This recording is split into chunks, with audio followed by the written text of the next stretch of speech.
Hello दोस्तों, आज की कहानी। एक घर में 3 भाई थे, जिसमें 2 भाई बहुत बड़े बिजनेसमैन थे। एक भाई का व्यापार विदेश में था, जबकि दूसरे का इंडिया में ही था।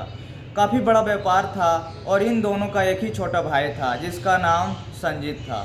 दोनों बड़े भाई पैसे कमाने में इस कदर लगे थे कि वह अपनी बीवियों को समय ही नहीं दे पा रहे थे।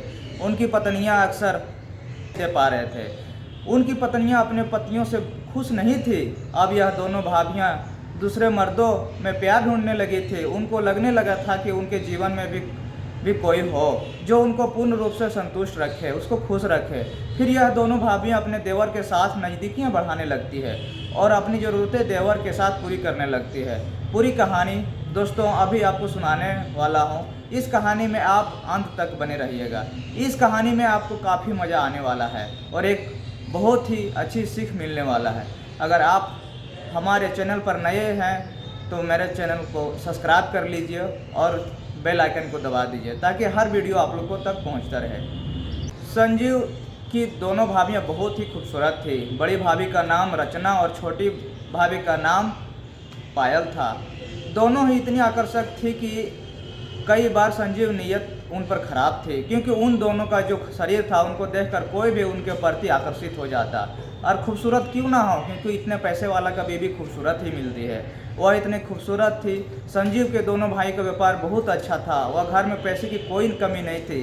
बड़ा भाई कनाडा में रहकर अपना व्यापार संभालता था और दूसरे छोटा भाई इंडिया में रहकर व्यापार संभालता था, लेकिन व्यापार के सिलसिले में अधिकतर घर से बाहर ही रहता था। इन दोनों की पत्नियां बिल्कुल रानियों वाली ज़िंदगी जी रही थी।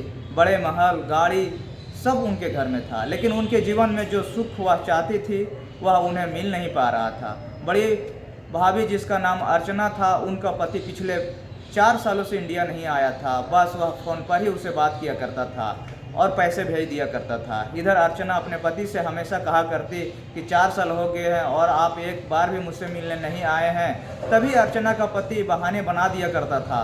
वह कहता था कि काम ही इतना रहता है, इस वजह से आना नहीं पा रहा हूँ। बिजनेस का सवाल है, थोड़ा तुम और समझा करो। अगर मैं काम छोड़कर तुम्हारे पास आ गया तो सारा व्यापार ठप हो जाएगा और बहुत सारी दिक्कतें और बहुत सारी परेशानियों का सामना करना पड़ेगा। तभी अर्चना कहती है कि आप दोनों भाइयों को तो सिर्फ पैसों की ही पड़ी है, परिवार रिश्तों का आप समझ ही नहीं रहे हैं। करोड़ों की प्रॉपर्टी कमा चुके हैं और कितना कमाना चाहते हैं। थोड़ा समय परिवार को भी दे दीजिए। फिर एक दिन सुबह के लगभग 7 बजे का समय था। छोटी वाली भाभी जिसका नाम पायल था, उसका पति घर पर जल्दी में तैयार हो रहा था और नाश्ता करने के बाद अपनी पत्नी पायल से कहता है कि मैं बिजनेस के सिलसिले से कुछ दिनों के लिए बाहर जा रहा हूँ, शायद मुझे 15 या 20 दिन का समय लगे। फिर वह कहता है कि तुम और भाभी घर में अच्छी तरह से रहना, किसी भी चीज़ की दिक्कत हो, इतने सारे नौकर हैं, तुरंत मंगवा लेना, नहीं तो मुझे कॉल कर देना।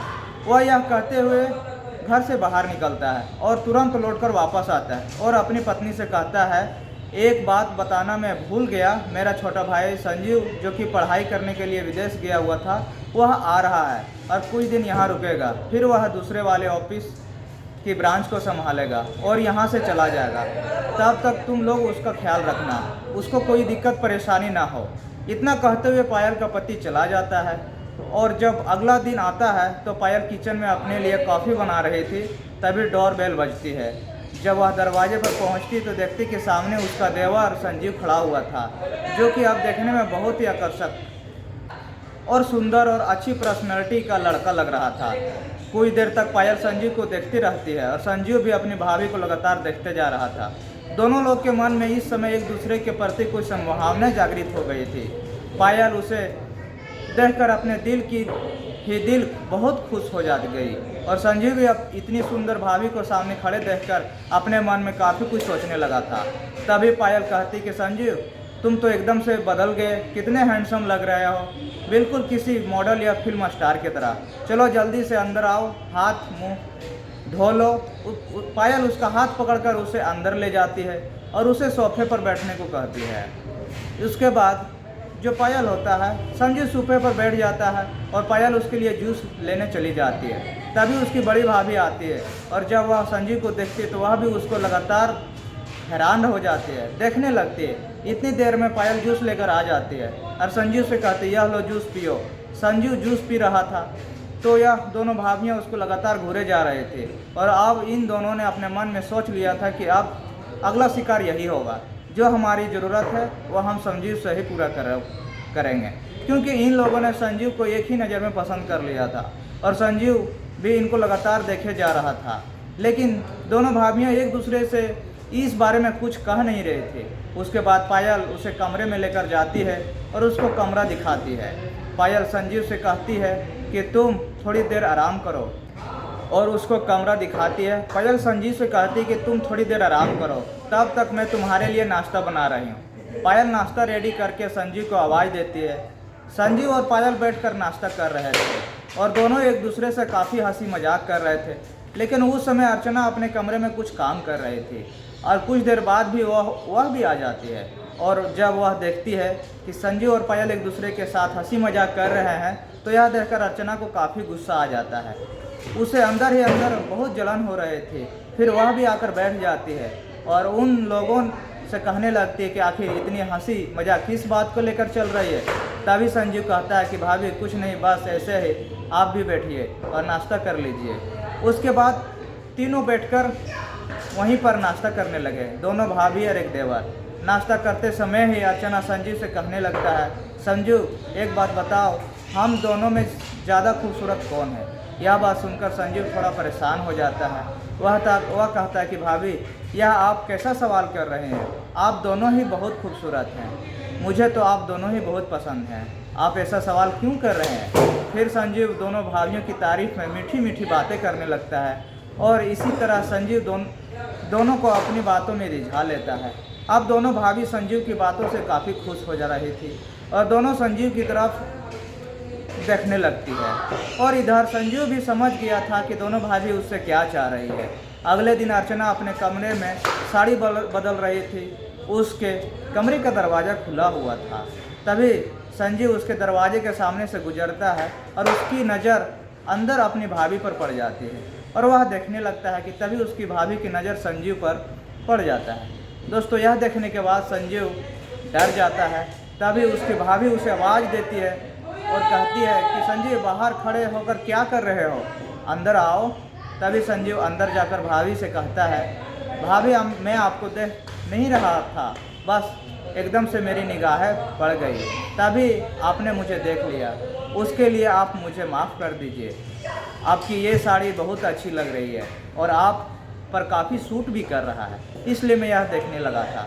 तभी अर्चना कहती, कोई बात नहीं, सच बताओ क्या साड़ी मुझ पर इतनी अच्छी लग रही है।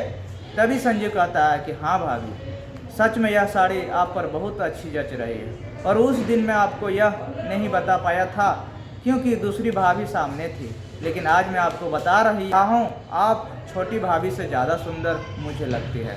मैंने उस दिन यह बात नहीं कही क्योंकि हो सकता है वह भाभी बुरा मान जाएगी। अब यह दोनों लोग धीरे धीरे एक दूसरे के नज़दीक आने लगे थे। फिर अर्चना जाकर कमरे की कुंडी लगा देती है और उसके बाद इन दोनों के बीच में संबंध बनाने लगते हैं। अर्चना का पति 4 साल पहले से दूर था, इस वजह से वह संजीव के साथ काफ़ी नज़दीक हो जाती है और काफ़ी खुश होती है। उस पल का अच्छे से आनंद ले रही थी। संजीव भी अर्चना के साथ लगातार 2 बार संबंध शारीरिक बनाते हैं और फिर नीचे चला जाता है और उसकी निगाह अब छोटी भाभी पर पड़ती है। अब वो उसके साथ भी वही सब सोचने लगता है। अगर आप भाभी अभी कहानी में बने हुए हैं तो एक लाइक कर दीजिए और मेरे चैनल को सब्सक्राइब कर दीजिए। उसका दूसरी भाभी पायल किचन में कुछ काम कर रही थी, पर वह उसके पास जाकर उससे बात करने लगता है। कुछ देर बाद अर्चना भी नीचे आ जाती है। फिर संजीव और अर्चना सफ़ेद किचन में कुछ काम कर रहे थे, फिर वह उसके पास जाकर उससे बात करने लगता है। कुछ देर बाद अर्चना भी नीचे आ जाती है। फिर संजीव और अर्चना सोफे पर आकर बैठ जाते हैं और पायल किचन में खाने के लिए कुछ बनाने लगती है और कुछ देर बाद वह भी आकर सोफे पर बैठ जाती है। तभी अर्चना के फ़ोन पर एक फ़ोन आता है और वह अपने कमरे में चली जाती है।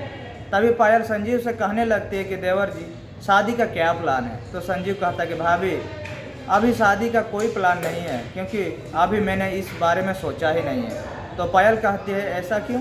तभी संजीव कहता है कि भाभी जैसे लड़की मैं चाहता हूँ वैसी लड़की मुझे मिलती नहीं है। तभी पायल पूछती है कि आपको कैसी लड़की चाहिए।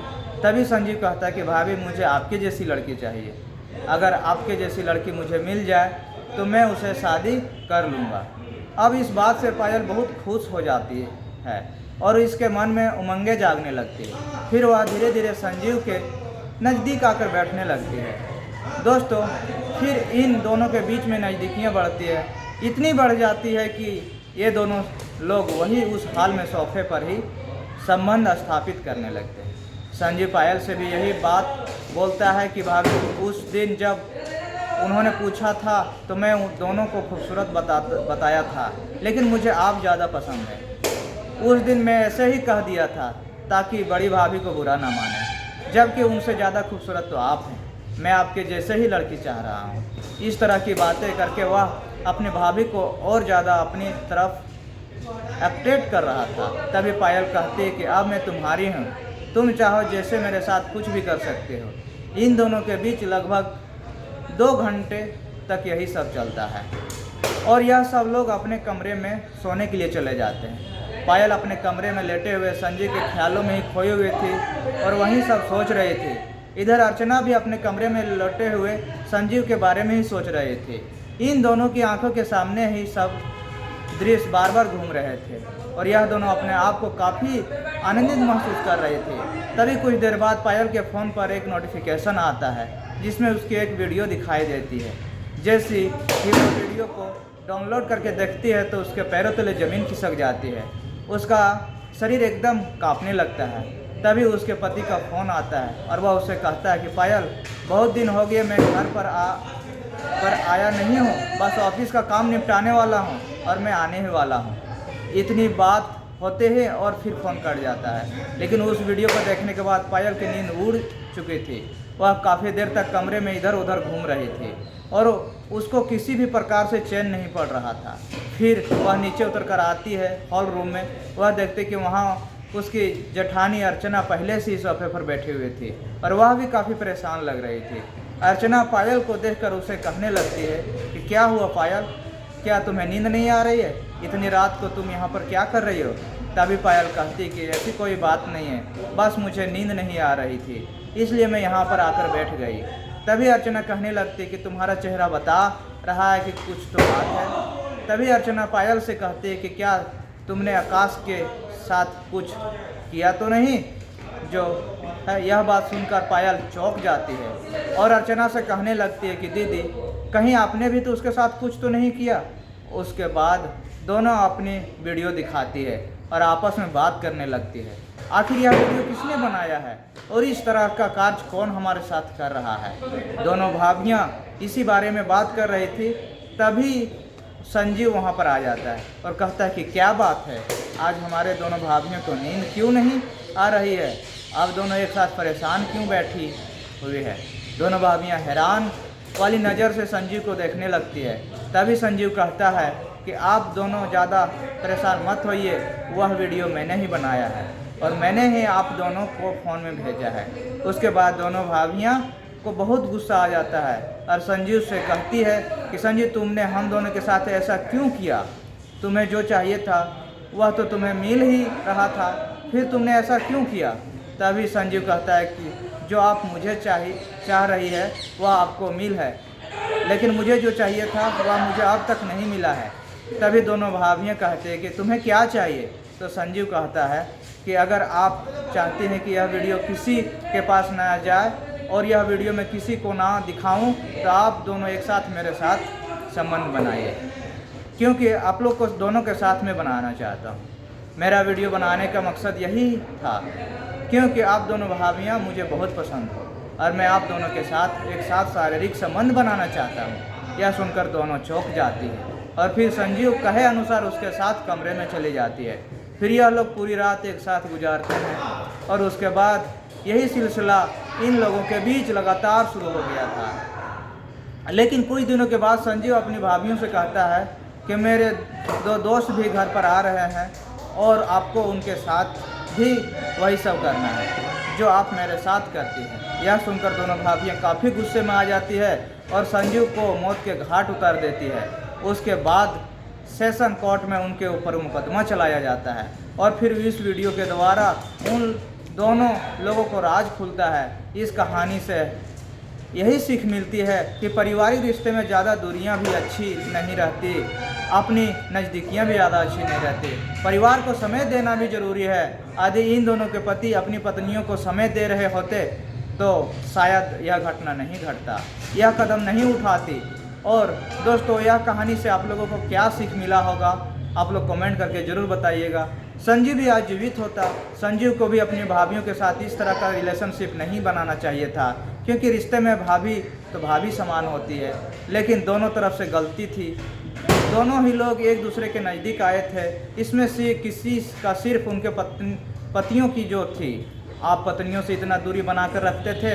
अगर आप इंडिया से हैं तो वीडियो को देख रहे हैं तो कमेंट में अस लिख कर, दोस्तों कहानी को सुनाने का उद्देश्य किसी को मन का ठेस पहुंचाना या पारिवारिक में ठेस पहुंचाना नहीं है, किसी के भावनाओं को ठेस पहुंचाना नहीं है, किसी भी प्रकार की अनिकता अश्लीलता को बढ़ावा देना नहीं है। इस कहानी का उद्देश्य एक है, शैक्षिक जानकारी देकर, एक शैक्षिक उद्देश्य देकर समाज को जागरूक करना है। इस कहानी का उद्देश्य समाज में हो रहे मुद्दे के प्रति जागरूक लाना है।